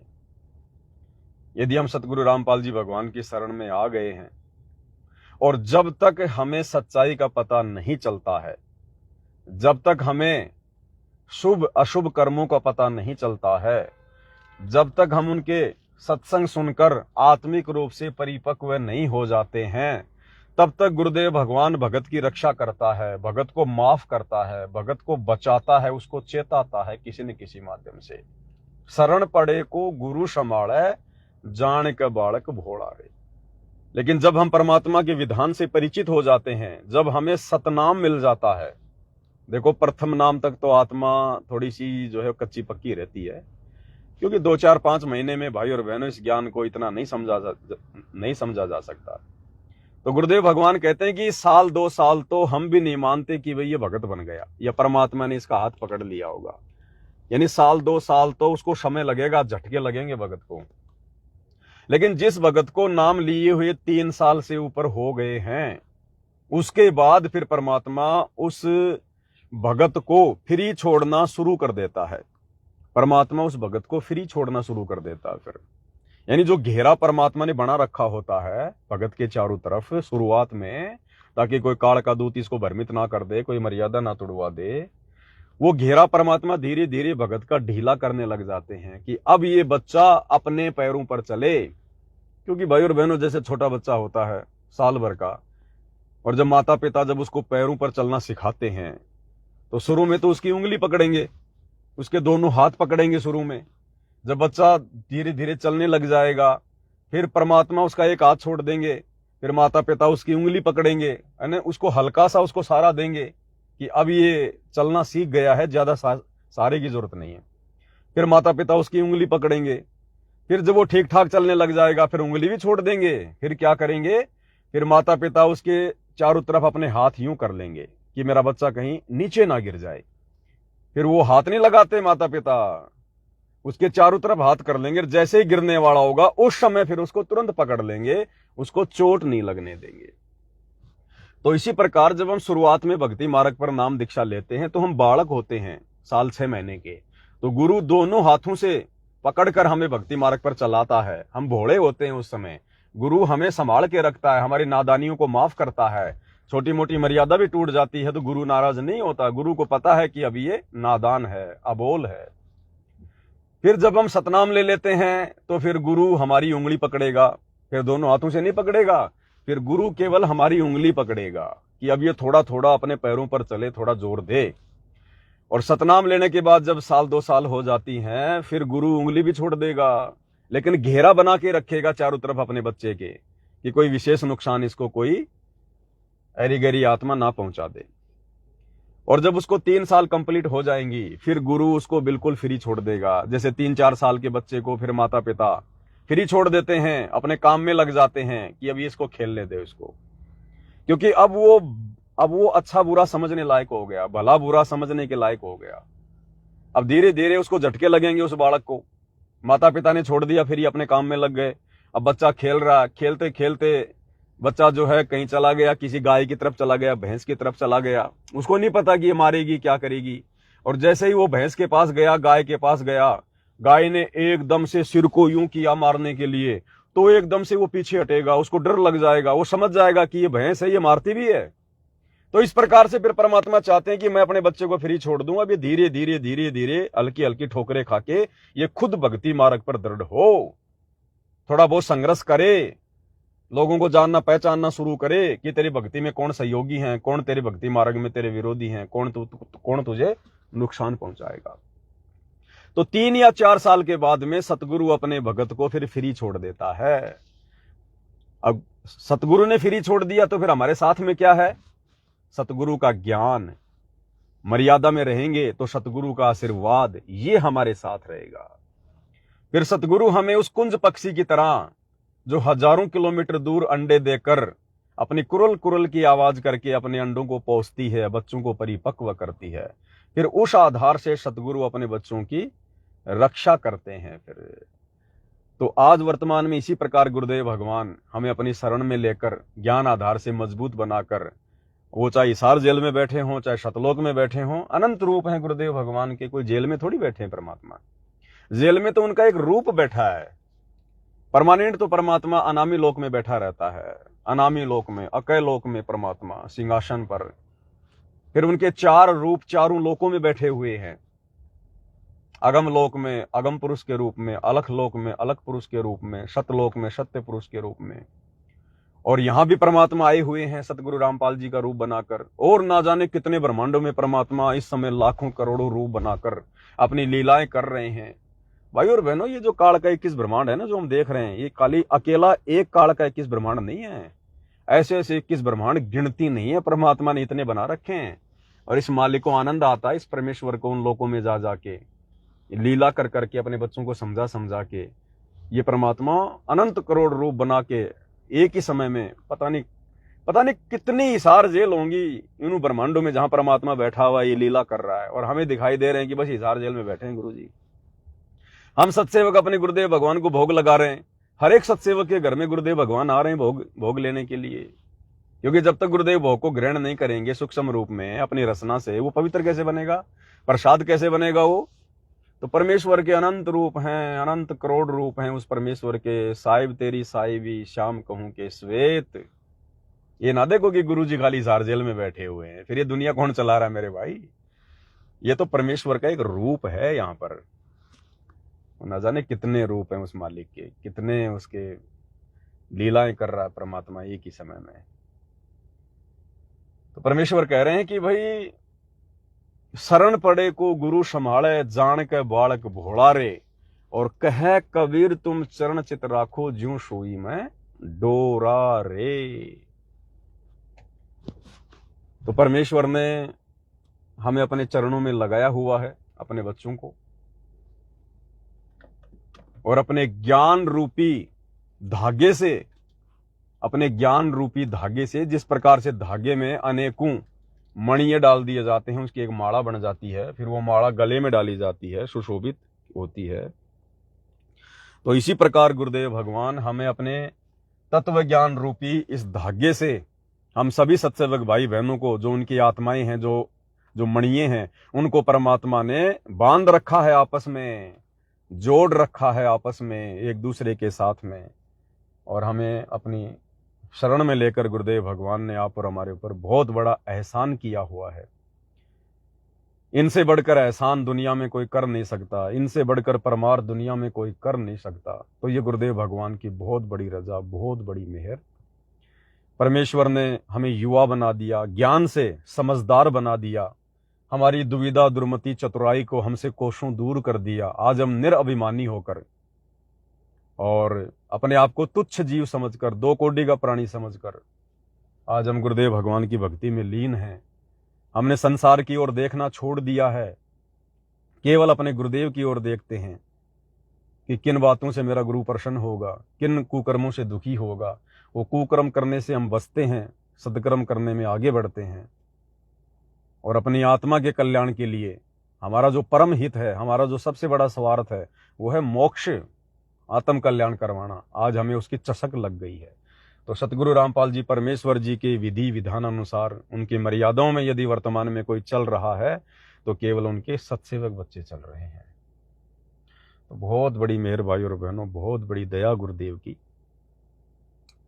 इस परमात्मा के जितने गुण गाए जाएं, जितनी महिमा की जाए, उतनी थोड़ी है। और यही चीजें हैं जो हमारी आत्मा को दृढ़ करती हैं, हमारी आत्मा को रिचार्ज करती हैं, हमें भक्ति मार्ग में आगे बढ़ाती हैं। बाकी दुनिया भर के आडंबर पाखंड हमारे किसी काम के नहीं। ये तो फालतू के लोगों के लिए हैं, जो काल के जाल में हैं, जिनका समय सतलोक जाने का नहीं आया। वो करेंगे ये बकवाद फालतू की। हम तो निर्विकारी हंस हो गए परमात्मा के, उन्हीं के आशीर्वाद से। आप और हमारी औकात नहीं, आप और हमारी तो हम सौपन में भी नहीं सोच सकते कि परमेश्वर हमें निर्विकार बना देंगे। हमें परमात्मा ऐसे ऐसे विकारों से हटा देंगे जिन विकारों से ब्रह्मा विष्णु महेश नहीं हट पा रहे। और बड़े बड़े साधु संत महात्मा ऋषि मुनि जिनके आज देश दुनिया में नाम है, वो नहीं हट पाए उन विकारों से। आज हमें गुरुदेव भगवान ने उन विकारों से हटा दिया। देखो भाई और बहनों, ज्ञान आधार से अगर हम थोड़ा सा भी विचार करें ना, तो हमें परमात्मा की महिमा समझ में आएगी। गुरु की महिमा, ये ज्ञान, इसी तो कहते हैं तत्व भेद। तत्व भेद इसी को कहते हैं, तत्व भेद। तत्व भेद एक न्यारा रे साधु भाई, तत्व भेद एक न्यारा। और समझेगा कोई गुरुमुख प्यारा, तत्व भेद एक न्यारा। जो गुरुमुख प्यारा होगा, अब गुरुमुख प्यारा कौन होगा? जो गुरु को प्यारा होगा। गुरु को प्यारा कौन होगा? जो गुरु की मर्यादा में रह के भक्ति करेगा, गुरु के वचन में चलेगा, वही तो गुरु को प्यारा होगा। अरे एक पिता की 4 संतान है, 2 बच्चे उसकी आज्ञा में चलते हैं, 2 बच्चे आज्ञा से बाहर काम करते हैं। तो पिता किसको ज्यादा लाड प्यार करेगा, किसकी आवश्यकताओं का ज्यादा ध्यान रखेगा? जो उसकी आज्ञा में चलते हैं। तो हम सत्सेवक भाई बहन गुरु प्यारे हैं, गुरुमुखी हैं, हम अपने गुरु की आज्ञा में चलते हैं। हम इन रैलियों में धक्के नहीं खाते, परशुराम की जयंती मनाने नहीं जाते। हमने अपने बाप दादाओं की जयंतियां मनाना छोड़ दिया। परशुराम का हमारा कोई दादा लगता है क्या? बताओ। मुर्दों की पूजा हम क्यों करेंगे? वो तो मुर्दों में है, जिसका नामो निशान धरती पर नहीं है, वो मुर्दा है। अभी तो मुर्दों को पूजने गए थे वहां पर रोहतक में, पैरावर में। तो इनकी तो बुद्धि भ्रष्ट है, इनकी मति भ्रष्ट है भाई और बहनों। गुरुदेव कहते हैं ना, साधो समझो की मति और, यानी जो समझ चुके हैं इस ज्ञान को, उनकी बुद्धि का लेवल तो कुछ और ही होता है। संतों समझो की मति और, जो समझ गए इस ज्ञान को, इस गुरु भगवान को, उनकी मति, उनकी बुद्धि का लेवल कुछ और ही होता है। तो ये निष्कर्ष जो है ना गुरुदेव के सत्संगों का, इसको कहते हैं तत्व भेद। और गुरु हर चीज को खोल के नहीं बताएगा, गुरु सांकेतिक बात करेगा, और गुरु के संकेतों को हम समझें। इसीलिए तो गुरु ने तत्व ज्ञान दिया है, दुनिया से निराला ज्ञान दिया है। अब देखो, मार्कंडे ऋषि की कथा सुनाई हमें गुरुदेव भगवान ने। मार्कंडे की क्या कर रहा था? मार्कंडे ऋषि बंगाल की खाड़ी में तपस्या कर रहा था। टारगेट क्या था उसका? ब्रह्मलोक। ब्रह्मलोक में क्या? सुंदर सुंदर औरतें। तो गुरुदेव ने उसकी कथा सुनाई, और कथा सुनाकर गुरुदेव ने कहा कि हम इनको बहुत बड़ा भगत समझा करते थे, हम इनको भगत माना करते थे, और इनका टारगेट क्या था? वो सुंदर सुंदर औरतें प्राप्त करना। अब ये बात क्यों कही गुरुदेव भगवान ने? औरत का जिक्र क्यों किया भाई? क्या वहां केवल एक औरत ही है क्या सबसे बड़ी चीज? क्या और वैभव नहीं है, और सुख नहीं है जिनको प्राप्त करने के लिए लोग तपस्या करते हैं? अरे वो तो महास्वर्ग है, बहुत बड़ा होटल है, वहां तो सारे वैभव हैं हर प्रकार के। लेकिन गुरुदेव ने औरत का जिक्र क्यों किया? आज हम भगत हैं, आज हमको परमात्मा ने स्त्री भोग से दूर कर दिया अपना आशीर्वाद देकर। तो क्या हमारे जीवन में कोई आनंद नहीं है क्या? कोई जो है वो खुशी नहीं है क्या? सबसे बड़ी खुशी है मोक्ष प्राप्त करेंगे, सतलोक में चले जाएंगे, परमानेंट सुख प्राप्त करेंगे। इससे बढ़कर सुखी, इससे बढ़कर कोई है? कोई चीज नहीं है ना। तो ब्रह्मलोक में आनंद तो बहुत है, दुनिया भर के आनंद है वहां पर। वहां जब आप भक्ति करके जाओगे तो लोग आपकी वाहवाही करेंगे। जैसे सुखदेव ऋषि उड़कर चला गया स्वर्ग में, सारे देवता उसके इर्द गिर्द हो गए, उसके प्रवचन सुनने लगे, वाह ऋषि जी, वाह ऋषि जी, कमाल कर दिया तुम। तो ऐसे ही फिर इनकी वाहवाही होती है वहां पर, इनको एक प्रकार से देवता बना के बैठा दिया जाता है, लोग इनकी प्रशंसा करते हैं, वो भी तो एक सुख है। लेकिन गुरुदेव ने औरत का जिक्र क्यों किया अपने सत्संग में? पहले आपको एक छोटा सा गुरुदेव का 2 मिनट का सत्संग है भाई और बहनों, पहले इसको ध्यान से सुनिएगा। गुरुदेव कह रहे हैं जिस मार्कंडे को हम भगत समझा करते थे, और उसका टारगेट क्या था? सुंदर औरत प्राप्त करना। यानी ये जो विकार है, भोग क्रिया, स्त्री मिलन, ये भक्ति मार्ग में सबसे ज्यादा बाधक है। बनेगी नहीं भक्ति हमारी, कितना प्रयास कर लो, करते रहो तुम 3 समय की आरती, उतारते रहो भगवान की आरती, तुम करते रहो मंत्र जाप तुम, ये तो वही स्थिति होगी, सुबह खाया शाम को लैट्रिन में निकाल दिया, वो स्थिति हो जाएगी। ये एक तरफ भक्ति कर रहे हैं और दूसरी तरफ हम सारे विकार कर रहे हैं। इन्हीं विकारों के कारण तो काल ने हमारे को फंसा रखा है। एक तरफ तो हम ब्रह्मा जी का जाप करते हैं प्रथम मंत्र में, हैं, ओम ओम ओम ओम करते रहते हैं जैसा भी है, और रात्रि समय आया तो स्त्री से मिलन कर लिया, ब्रह्मा जी का कर्जा फिर से चढ़ा लिया, दिन में थोड़ा बहुत उतारा और फिर रात्रि में ब्रह्मा जी का कर्जा फिर से चढ़ा लिया। तो कैसे मुक्त होंगे भाई हम? मुक्त वो होगा जो खर्चा करे कम या बिल्कुल बंद कर दे, और ज्यादा मेहनत करे और लोगों का उधार चुकाए। तो क्या करें गुरुदेव भगवान? ध्यान देना परमात्मा के शब्दों पर। तो मार्कंड ऋषि तप कर रहा था, तो ये ब्रह्मलोक में इसकी समाधि चली। अब देखो, आप कहीं बैठे हो, कहीं पर भी बैठे हो, 10-20 मिनट में मन ऐसी प्रेरणा करेगा, चलो वहां चलते हैं, वहां बैठते हैं। बैठने की चेष्टा करोगे तो भी ना बैठने दे, और आप चले जाते हो, सिनेमा देखने जाते थे पहले, अब तो नहीं जाएंगे हम। तो 3 घंटे का न्यों नहीं पता लग गया कितनी देर में गई। क्या कह रहे हैं गुरुदेव कि पहले हम सिनेमा देखने चले जाते थे, 3 घंटे का पता ही नहीं चलता था, लेकिन अब नहीं देखेंगे हम। क्या नहीं देखेंगे? सिनेमा। अब भी देख रहे हैं भाई बहन, लाखों की संख्या में लोग सिनेमा देख रहे हैं, लाखों की संख्या में, हजारों की संख्या में लोग सिनेमा देख रहे हैं। कौन? जो सतलोक आश्रमों से जुड़े हुए हैं। अरे सिनेमा हॉल में सिनेमा देखने हम क्या जाते हैं? फिल्म देखने जाते हैं। फिल्म में क्या होता है? फिल्म में सारी बातें होती हैं, फिल्म में राजनीति भी होती है। एक नेता आएगा, भाषण देगा, सामने लोगों की भीड़ खड़ी है, नेता का लोग भाषण सुन रहे हैं, आती है ना फिल्मों में। तो वही तो देखने जाते हैं लोग सिनेमा में, और क्या देखने जाते हैं? अब ये सतलोक आश्रम से जुड़े हुए भाई बहन जो हरियाणा रोडवेज बसों में बैठकर मुख्यमंत्री की रोहतक की पैरावर रैली में परशुराम जयंती में गए थे, ये सिनेमाएं तो देखने गए थे। इनको मन ही तो लेके गया था वहां पर, क्योंकि मन को तो बकवाद में आनंद आता है ना भाई। जो सच्चे भगत थे परमात्मा के, जो ज्ञान आधारी हैं, वो तो गए नहीं वहां पर धक्के खाने के लिए। तो मन किसको लेके गया? जो मन की खुराक है। अब क्या मिला उस रैली में राजनेताओं की बात सुन के? हरियाणा की मुख्यमंत्री ने कोई सृष्टि रचना सुनाई थी क्या है भाई? वहां क्या मिला तुम्हारे को जाके? बकवाद मिली ना। उसने उसकी झूठी निंदा कर दी। राजनेता क्या करेंगे? मंच पर चढ़कर जनता को खुश करेंगे, लंबे चौड़े झूठे भाषण फेंकेंगे, थोती थोती उनको योजनाएं देंगे, तुम्हारे लिए ये कर देंगे, वो कर देंगे, उस सरकार ने ये किया वो किया, एक दूसरे की निंदा चुगली। बताओ क्या मिला तुम्हें वहां पर? भक्ति भाव से संबंधित कोई चीज मिली? तो वहां क्या गए थे ये आश्रम वाले भाई बहन? सिनेमा देखने के लिए। अरे लोग एक हॉल के अंदर 3 घंटे बैठ के सिनेमा देख लेते हैं, तुम लोगों ने तो 3 घंटे से ज्यादा का समय बर्बाद कर दिया वहां पर। कम से कम 2-3 घंटे तो आने जाने में लग गए होंगे तुम्हारे उन बसों में। धनाना से रोहतक जाने में, पैरावर जाने में 2-3 घंटे तो तुम्हारे उस बस में हो गए तुम्हारे जो है वो बर्बाद। और वहां जाकर 3-4 घंटे तुम बैठे और मंत्री जी के भाषण सुनने तुम लोगों ने। तो सिनेमा ही तो देखा तुमने, और किया क्या वहां पर? सिनेमा यानी बकवाद। तो भगत अगर राजनीतिक बातें सुनेगा तो उसको बकवाद कहते हैं, बकवाद। और बात तेरे काम न आवे संतों शरणा लाग रे। तो बताओ, सतगुरु रामपाल जी भगवान कह रहे हैं कि अब तो हम नहीं देखेंगे सिनेमा, और ये आश्रम वाले देख रहे हैं सिनेमा। बसों में बैठ बैठ कर सिनेमा देखने जा रहे हैं रोहतक में, ये मुख्यमंत्री की रैली में। सिनेमा का मतलब है बकवाद सुनना, जो हर प्रकार से हमें नुकसान दे और फायदा 1% भी ना हो। बेगार बेगार, ये बेगार में तो गए थे वहां पर, क्या लेके आए? मुख्यमंत्री तुम्हें क्या दे देगा? जो भी देगा तुम्हारा भगवान देगा। आध्यात्मिक ज्ञान की छींट नहीं मुख्यमंत्री के पास में। क्या देगा तुम्हें? बकवाद सुनाएगा। तो सिनेमा लोग देखने जाते हैं, बकवाद सुन के आते हैं ना, बेगारी करके आते हैं ना, टाइम पास करके आते हैं ना, मन को और ज्यादा पावरफुल बना के आते हैं, क्योंकि वो मन की खुराक होती है। तो तुम आश्रम वाले भाई बहन वहां परशुराम की जयंती में गए, तुम तो मन को मजबूत करके आए, मन की खुराक मन को खिला के आए हो, तुम सिनेमा देख के आए हो वहां पर।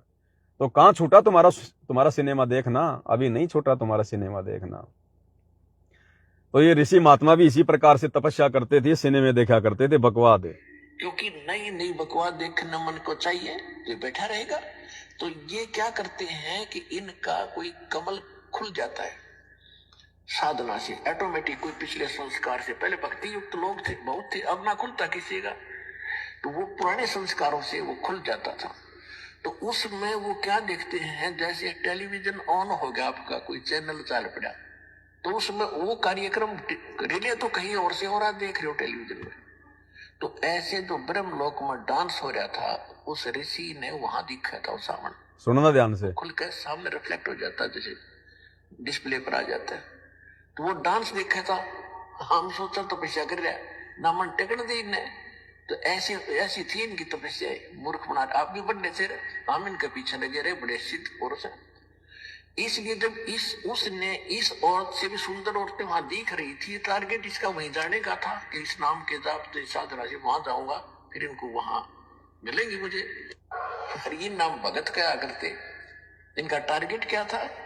तो ये भगवान की रोशनी से आपको दाना दाना समझ में होगा इसका, पूरे अध्यात्म मार्ग का, सब कर्मों का, सब अध्यात्म ज्ञान का।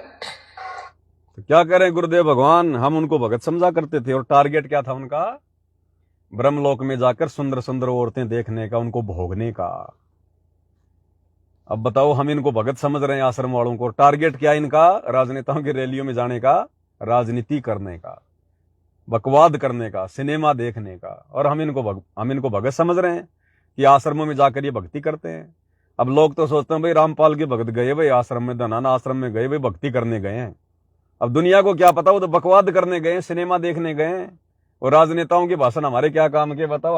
हमारे काम के तो संतों के सत्संग है। अरे उन राजनेताओं से अच्छा तो नालायको, गुरुजी के लड़को, गुरुजी के भाई, कम से कम 2-3 घंटे तुमने खड़े होके इन आश्रम में माइक हाथ में लेके भक्तों को कोई शब्द सुनाया होता। जैसे इस कुत्ते से परमात्मा ने अभी शब्द की व्याख्या करवाई, 1-1.5 घंटा हो गया। ऐसे तुम कोई शब्द खोल के बताते, कोई ज्ञान आधार से चर्चा करते, आत्मा मजबूत होती, मन नीचे गिरता, परमात्मा प्रसन्न होता, हमारी भक्ति बनती, आश्रम में आने का हमारा मतलब जो है, हमारा समय का जो है सदुपयोग होता है। और वहां जाके मंत्री की रैली में, पैरावर में, परशुराम जयंती में, एक तो तुमने अनुपासना करवा दी। परशुराम की जयंती में हमें गुरुजी ने मना किया ना कि हमें ऐसी जगह नहीं जाना जहां पर कोई समाधि है, हमने समाधि भी नहीं पूजनी। तो परशुराम की समाधि तो बनी हुई है पैरावर में, और क्या है वहां पर, हर साल उसकी जयंती मनाई जाती है। तो नालायको, तुमने तो समाधि पूजना कहां छोड़ा। इस काल ने तो गुरुजी के परिवार के माध्यम से तुमसे वो समाधियां पुजवा दी, वो मुर्दों की समाधियां पुजवा दी। ऐसे ठगता ये काल भाई और बहनों, ऐसे सूक्ष्म चाल चलता ये।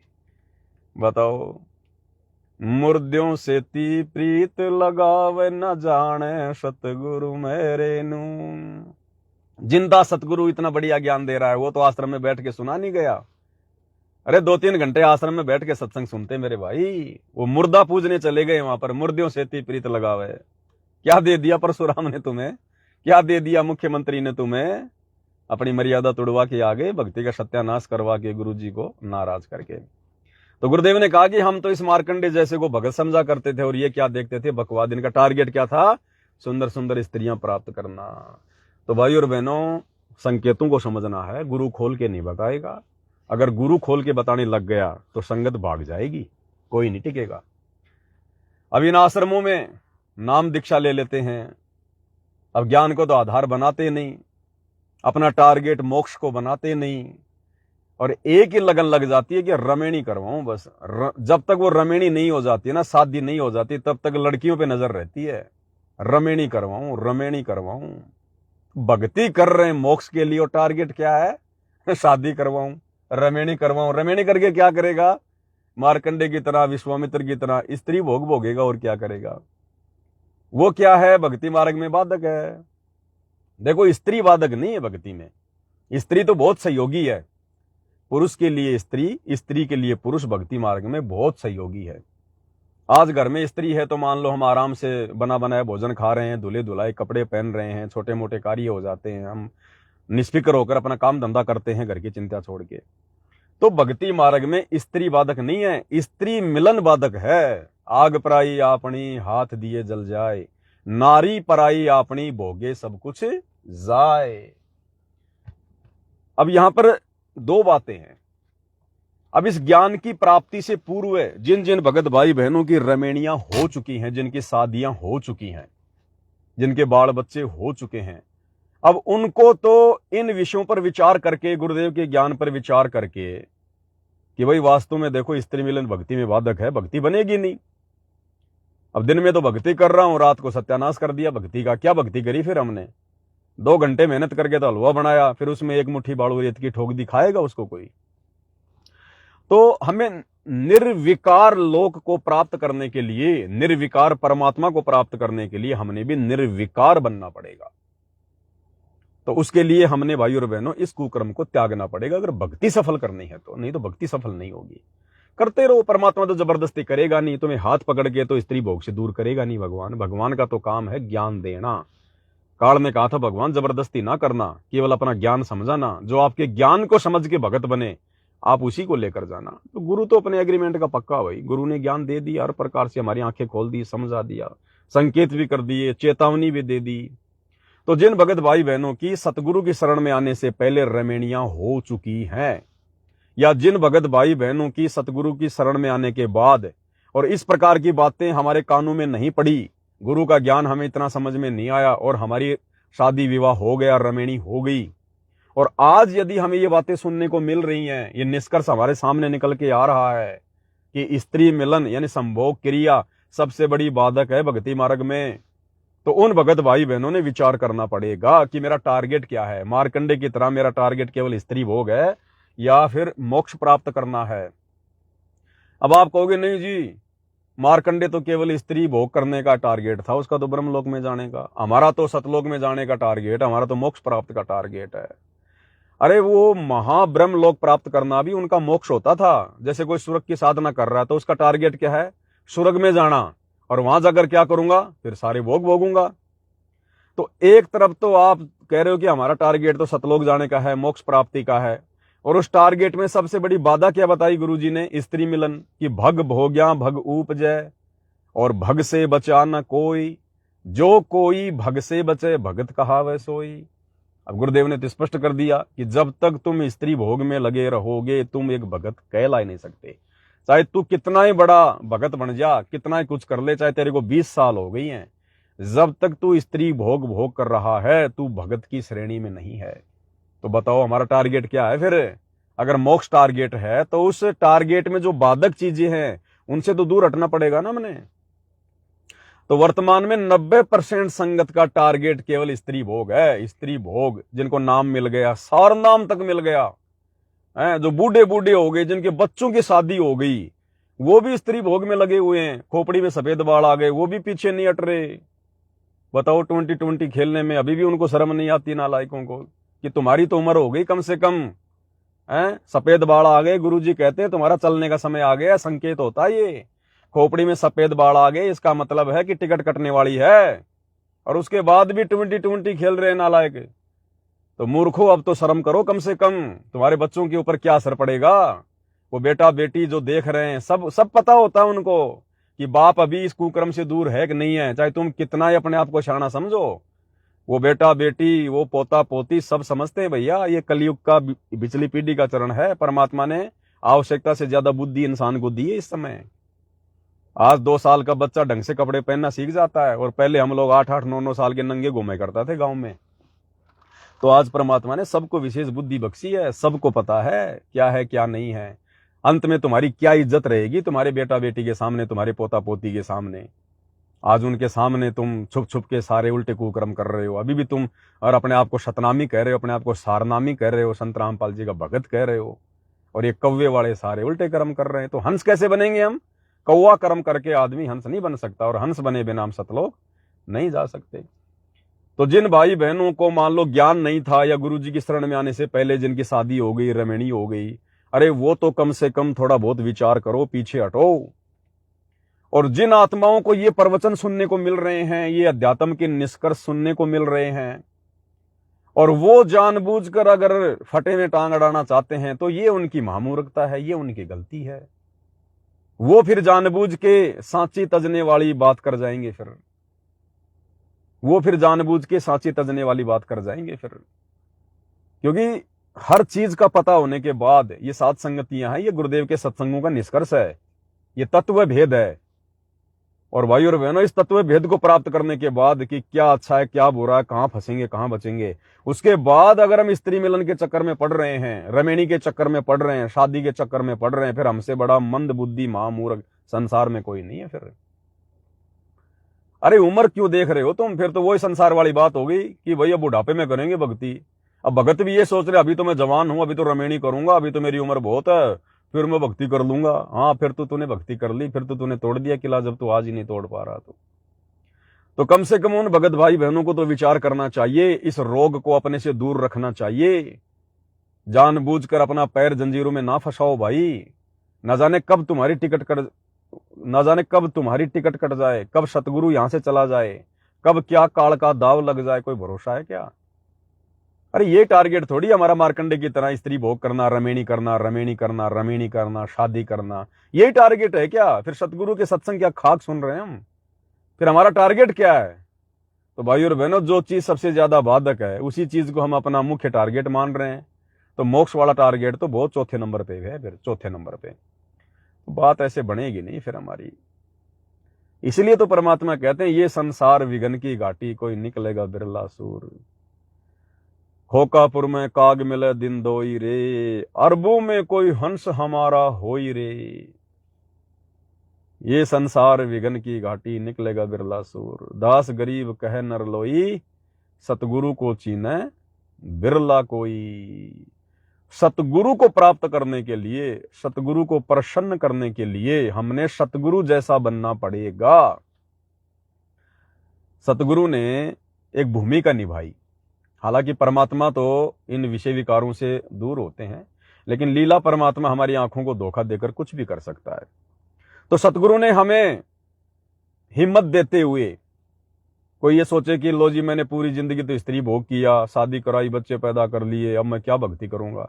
तो गुरु हमें शिक्षा देता है कि भाई देखो, मैंने भी भक्ति लेने से पहले शादी करवाई, मेरे बच्चे हुए, फिर मुझे गुरु मिला, सच्चा ज्ञान मिला, और जिस दिन मुझे गुरु ज्ञान मिला उसी दिन से मैंने बुराई को छोड़ दिया।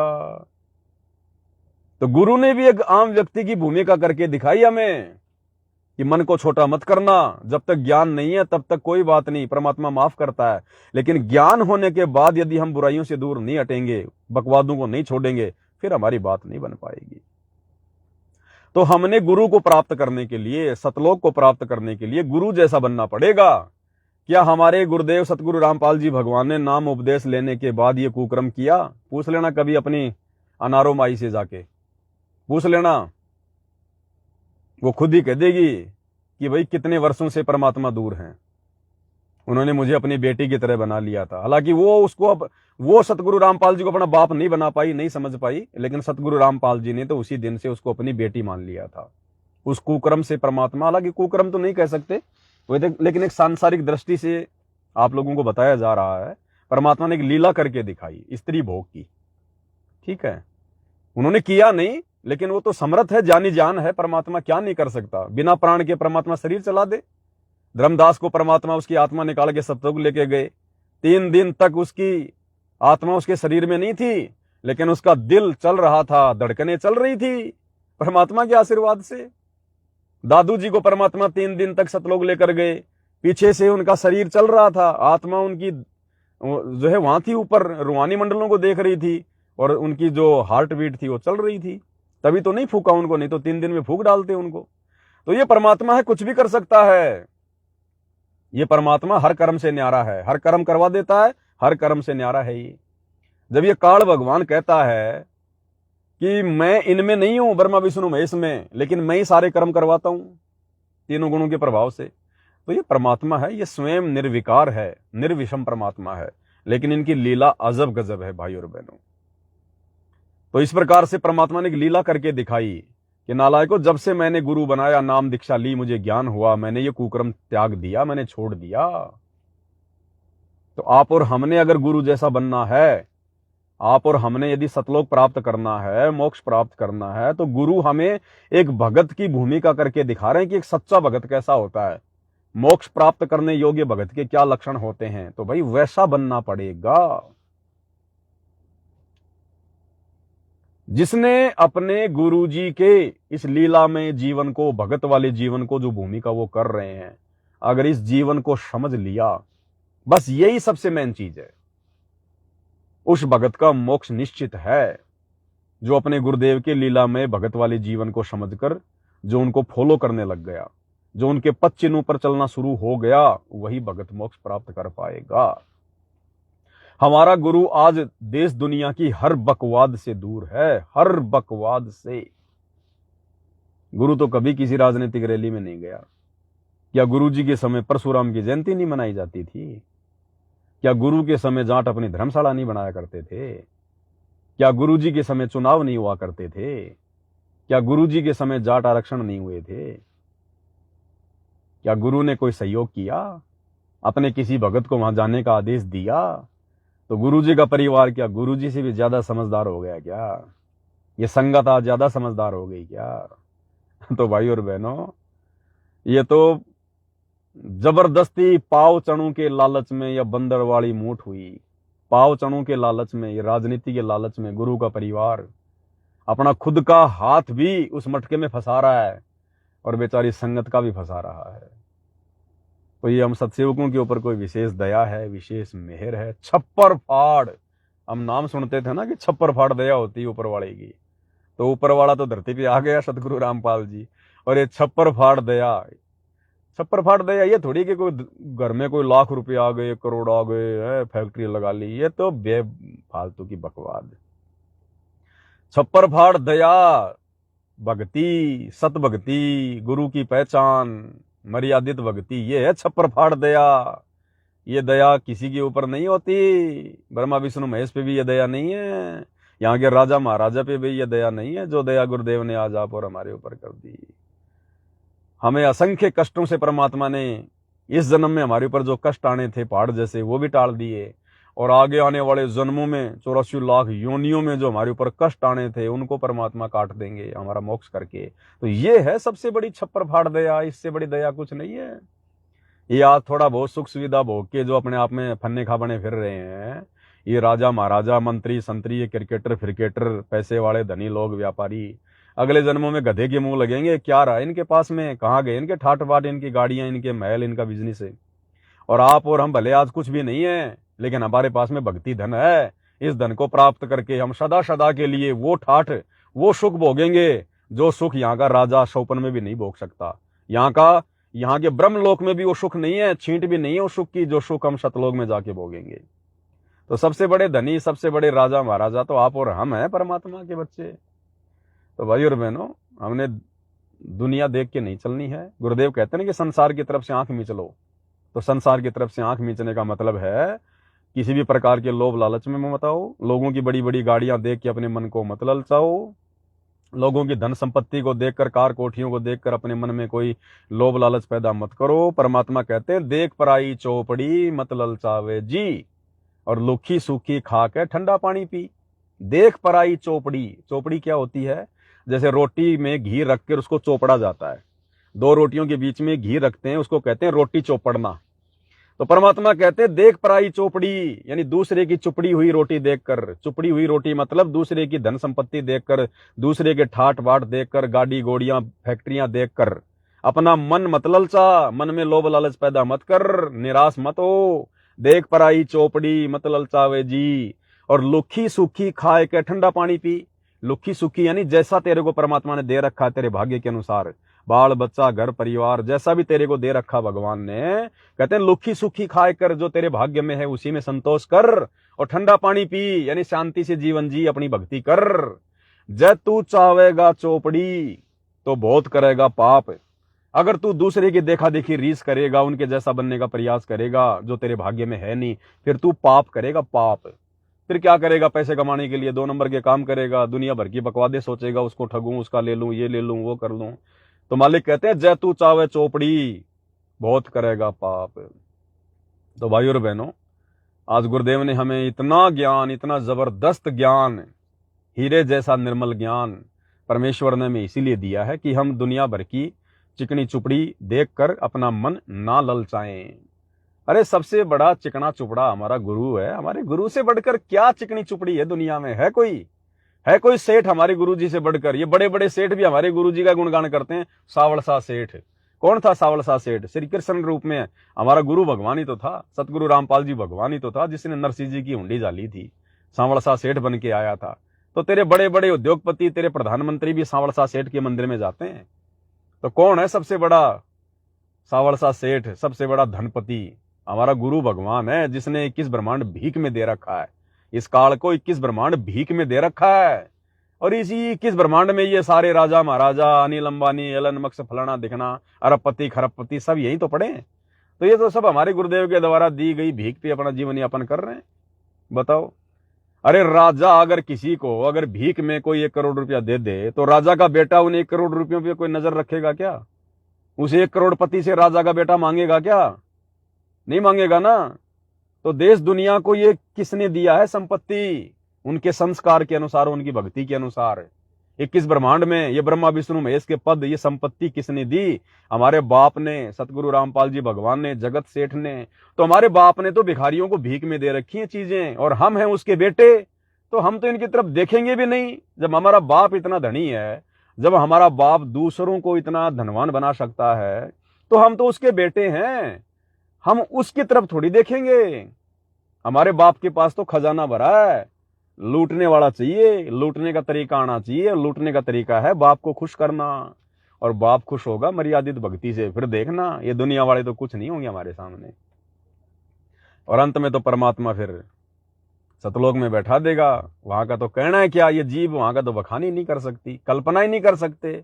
ऐसे ठाठ बाट, ऐसे सुख है उस सतलोक में, हमारे बाप के राज दरबार में। तो भाई और बहनों, जी तो करता है लगे रहे इसी प्रकार से, लेकिन भक्तों के पार्सल तैयार करने हैं। थोड़ी पुस्तकें कम पड़ गई, पुस्तकें लाने जा रहा हूँ। सारे काम बैलेंस बना के चलेंगे धीरे धीरे। अब रात्रि 9 बजे भी लाइव आना है, उस पर भी परमात्मा घंटे 2 घंटे चर्चा करवाएंगे। तो परमेश्वर के आशीर्वाद से दास आज का लाइव यहीं समाप्त करता है, और रात्रि 9 बजे सभी भगत भाई बहन लाइव जुड़िएगा।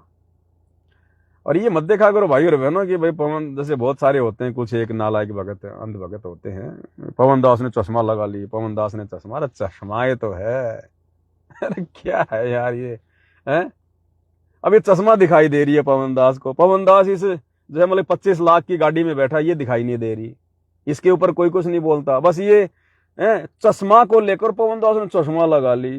अरे नालायको, अरे चश्मा तो इसलिए लगाता हूं, गाड़ी चलाता हूं तो धूप कितनी है, आंखों के ऊपर कितना जोर पड़ता है तो जीव ही 2 कोड़ी के 5 तत्वों से बने हुए हैं, फिर सर में दर्द करना शुरू हो जाता है, सर में दर्द होगा, सेवा क्या खाक करेंगे, लाइव क्या खाक आएंगे फिर। इसलिए दास थोड़ा अपना प्रोटेक्शन करता है। परमात्मा ने बचाव का साधन दिया तो लगाने में दिक्कत क्या है हमारे को। अब कोई कहे कि भगत गाड़ियों में क्यों घूमते, अरे भगवान ने दी है, हमारी सुविधा के लिए दी है ये चीजें, इसलिए हम इनका यूज कर रहे हैं, हमारे बाप की दी हुई है, ये कोई दिखावे के लिए थोड़ी है। मैं क्या दिखाऊंगा, वो तो मन को शादी करवानी है क्या, मेरी शादी को तो पता नहीं 20-22 साल हो चुकी है, अब तो परमात्मा ने उससे भी दूर कर दिया, अब क्या दिखाऊंगा मैंने, मैंने को ब्याह करवाना है, कोई शादी करवानी है, किसी को इंप्रेस करना है क्या, किसको इंप्रेस करेंगे, सब अपने भाई बहन है, हम एक बाप की संतान है, भाई अपनी बहन को कभी इंप्रेस करेगा क्या। और ये तो अपने बचाव के लिए परमात्मा लगवा रहे हैं, इसमें कोई दिखावा थोड़ी है, मान बढ़ाई थोड़ी है कोई। अगर ये चीज अगर भक्तों में मान बढ़ाई पैदा कर सकती है तो क्या भक्ति क्या खाक करेगा, मोक्ष क्या खाक होगा फिर। तो भाई और बहनों, ये छोटे और घटिया लोगों की छोटी सोच होती है, उनकी बातों में नहीं जाना हमने अपने टारगेट को ध्यान में रखना है, और जो सुविधा परमात्मा ने दी है उनका हम सदुपयोग करेंगे और भक्ति मार्ग में आगे बढ़ेंगे हम अपना। बस इतनी सी बात है। सभी भगत भाई बहन लाइव जुड़िए, काल की बातों पे ध्यान ना दीजिए, काल स्वयं नहीं आएगा, आपके आसपास आपके घर परिवार, आपके भगत भाई बहन जो अनुपदेशी हैं या जो ज्ञान से परिपूर्ण नहीं है, उन्हीं में कुप्रेरणा करके आप लोगों को डगमग करने का प्रयास करेगा। तो किसी की तरफ मत देखो, आंख बंद कर लो। भगत भाई बहन भी अपने नहीं होते, ध्यान रख लेना। भगत भाई बहन आपस में ज्ञान आधार से चल के एक दूसरे का सहयोग करके अपने कर्म बना सकते हैं। अगर जरा भी अगर दिमाग घूम गया ना, वो भगत फिर उसके लिए बाधक बन जाएगा। तो भक्तों से भी ज्यादा यारी दोस्ती रिश्तेदारी नहीं, केवल मतलब से मतलब, इससे ज्यादा नहीं कुछ भी। इस दास को तो परमात्मा ने हर चीज से परिपूर्ण कर रखा है, गाड़ी पैसे हर चीज दे रखी है, समय दे रखा भगवान ने। मैं चाहूं तो रोजाना हर भक्तों के घर पे जाऊं। कभी देखा इस पवन दास को आपने किसी भगत के घर पर जाते हुए? 2 दिन वहां गया, 3 दिन वहां गया, देखा कभी? पहले भी केवल सात संगतियों में जाता था, और जब से सात संगतियां बंद हुई हैं 2-2.5 साल से, ये दास किसी के घर गया क्या कभी घूमने फिरने के लिए? चलो टाइम पास के लिए जो है वहां पे हो लेते हैं, गया कभी? देखा कभी आपने? जबकि मेरे पास तो इतने फोन आते हैं, भगत जी डीजल भी हम डलवा देंगे गाड़ी में, भगत जी आप चिंता ना करो, आ जाओ आप। हम दास नहीं जाता कहीं भी। हाँ, जहां परमात्मा प्रेरणा करेगा, कोई सेवा होगी, कोई काम होगी तो अवश्य जाएंगे, 100 बार जाएंगे, लेकिन फालतू में टाइम पास के लिए नहीं। क्योंकि हमने हमारा मेन टारगेट ध्यान में रखना है, गुरुजी को प्रसन्न करना है। हमें कोई ना देखे, भक्तों को नहीं पता मेरे दिमाग में क्या चल रही है, मेरे दिल में क्या चल रहा है, लेकिन मेरा बाप, मेरा सतगुरु तो जानता है ना। वो तो पल पल साथ में है हर एक के, वो तो देख रहा है सब कुछ। अंतर्यामी अंतर्यामी है वो, अंतर्यामी। अंतर्यामी कैसे होता है ये भयम निकाल देना। कई लोग कहते हैं कि भाई भगवान अंतर्यामी कैसे हुआ? भगवान साकार है तो साकार भगवान अंतर्यामी कैसे होगा? साकार तो दिखाई दे रहा है, वो तो बाहर है, फिर वो आदमी के अंदर की बातें कैसे जानेगा? तो गुरुदेव ने उदाहरण दिया कि नालायकों, जिस प्रकार एक अल्ट्रासाउंड की मशीन होती है, एक्सरे मशीन होती है, वो साकार होती है, और वो अल्ट्रासाउंड की मशीन उस माई के पेट में जाके बता देती है ये लड़का है या लड़की है। वो एक्सरे मशीन शरीर के अंदर की फोटो ले लेती है, क्या रोग है क्या रोग नहीं है। अरे जब इंसान के द्वारा बनाई गई एक मशीन अंतर्यामी हो सकती है, तो भगवान जिसने इंसान को बनाया, मशीनें बनाने के लिए इंसान को बुद्धि दी, क्या वो भगवान नहीं बता सकता कि तुम्हारे अंदर क्या चल रहा है? ये कंप्यूटर, ये शरीर किसने बनाया? चौड़ा किसने बनाया? 5 तत्व की ये गुदड़ी किसने बनाई? सतगुरु रामपाल जी भगवान ने, अंतर्यामी परमात्मा ने। तो क्या वो नहीं जानता हमारे अंदर क्या चल रहा है? हमारी वो तो ना बोलने वाली बातों को भी समझता है, हमारे मन में क्या चल रहा है वो भी परमात्मा जानता है। जब एक अल्ट्रासाउंड की मशीन बता देती है कि पेट में लड़का या लड़की है, वो मशीन अंतर्यामी है, तो सतगुरु रामपाल जी भगवान ये तो परमात्मा है, ये तो जानी जान है, ये क्या नहीं बता सकते? ये तो घट में बैठे हुए हैं। तो ऐसे सतगुरु अंतर्यामी होता है, उससे कुछ छुपाया नहीं जा सकता। जैसे अल्ट्रासाउंड की मशीन से कुछ छुपाया नहीं जा सकता, एक्सरे मशीन से छुपाया नहीं जा सकता। आपके शरीर को चीर के अंदर की सारी चीजें आपको वो अल्ट्रासाउंड की मशीन बता देती है। तो सतगुरु क्या नहीं बता देगा, इस घट में क्या चल रहा है, खोपड़ी में क्या चल रहा है, हमारे विचारों में क्या चल रहा है। उसने तो सब कुछ बनाया है, सारे जहां को रचा है। उससे बढ़कर तो दूसरा कोई सर्वशक्तिमान अंतर्यामी जानी जान है ही नहीं। तो भाई और बहनों, इस प्रकार से हमने दृढ़ विश्वास करके अपने गुरु जी पर कि हमारा गुरु हमारे जैसा इंसान नहीं है, हमारे जैसा व्यक्ति नहीं है, मानुष नहीं है, ये परमात्मा है, परमेश्वर है। अब हम मनुष्यों को समझाने के लिए मनुष्य तो बन के आएगा, परमात्मा तो जो है मतलब हाथी बन जाए। अब हम क्या समझेंगे हाथी की भाषा? और हाथी अगर इंसान की भाषा बोलने लग जाए तो भी हम उसको भगवान नहीं मान सकते कि ये कैसा भगवान हो गया, तो कोई चमत्कार हो सकता कोई। इसलिए भगवान ऐसी लीला करता है और अपनी लीला को समझाने के लिए अपना ज्ञान देता है, और जो ज्ञान को समझ जाएगा वही परमात्मा को प्राप्त करने योग्य होता है। तो आज के लाइव में केवल इतना ही। परमात्मा हम सबको सद्बुद्धि दें। रात्रि 9 बजे सभी भगत भाई बहन लाइव जुड़े और अपने मंत्र संत्र वगैरह सभी भाई बहन गुरुदेव के आशीर्वाद से करते रहें। भक्ति प्रथम है, भक्ति से बढ़कर कुछ नहीं है। हमारी मुक्ति हमारी परमात्मा के द्वारा दी गई भक्ति से होगी। तो अपने मंत्र जाप करना भाई बहन ना भूलें। गुरुदेव के आशीर्वाद से खाते पीते उठते बैठते या बैठकर समय मिले, ध्यान लगाकर समय मिले, जैसे भी हो, तीनों समय की आरती अपनी परमात्मा के आशीर्वाद से अपना करें। इसी प्रकार से हम परमेश्वर के चरणों में बने रहें। ये क्या कि लाइव आना, वीडियो बनाना, ये तो आत्मा को रिचार्ज करना है भाई और बहनों। थोड़ा हिम्मत, थोड़ी सी दृढ़ता, ताकि हम भक्ति को दृढ़ता के साथ करें, गुरु जी पर विश्वास बना रहे। इसलिए परमात्मा ये लाइव वगैरह दास को प्रेरणा कर देते हैं। तो लाइव तो केवल भक्ति में सहायक है, बाकी मेन जो हमारी खुराक है वो गुरु जी के द्वारा दी गई भक्ति है, 500 यज्ञ है, तीनों समय की आरती है और सुमरण है। तो उस चीज को हम कभी ना भूलें। जब भी दाव लग जाए बिल्कुल ठोक दें डुंडा। तो आज के वीडियो में केवल इतना ही। बंदी छोड़। सतगुरु रामपाल जी परमेश्वर जी की जय हो।